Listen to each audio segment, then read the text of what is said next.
member koigi Megachandra haijabatai na thambi bada ngasigi phami ba session si constitution na yade haiba potu madum tangdi withdraw to view honorable speaker sir koigi Manipur si thengkhang ke ada amaga community amaga khanabasi adum thokidaba nate 1993 gi koigi Ukit Nagagi Rang so more than 1,000 sigi. It was very unfortunate.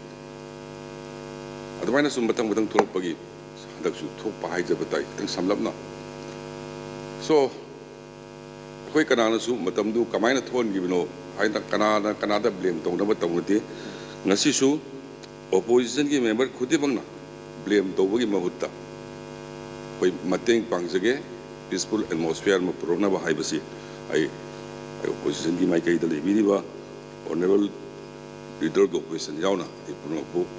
ताकत को कंडुक सरी लोइना ना ऐना थम्जनी की सी peaceful atmosphere में पढ़क ना बा होना बता आई कोई पुंबगी responsibility ने हाई भी रिदु आई चुम्मी कोई मसी honorable member कोई बा कोई कुदिंबकी अतदाई Oina lobam tu ya nain thamjara kanda peaceful atmosphere ma purakna ba I think sai changna ba yada ba chat pa yada ba adegi mayumda hanjaninga su hanjan ba yada ba leiri ba mayam si trust deficit ma community ani sigi trust deficit ma lei basi masigi breed sama tauna ba koi punna mateng pangmina si hai basi ma ai samjanjage loina na kasu thoidokna sangna hainingai de leijade aina thamjani si sai honorable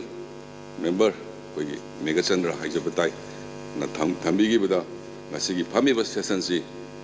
constitution na yade haiba potu madum tangdi withdraw to view maram di madu court case laiba poni na house na na ba yada ba poni madum tadi kanogi koigi house ki ruling dagi kanodagi proceedings dagi madu elok thok view haijar kanda tenjari puno puthagat chai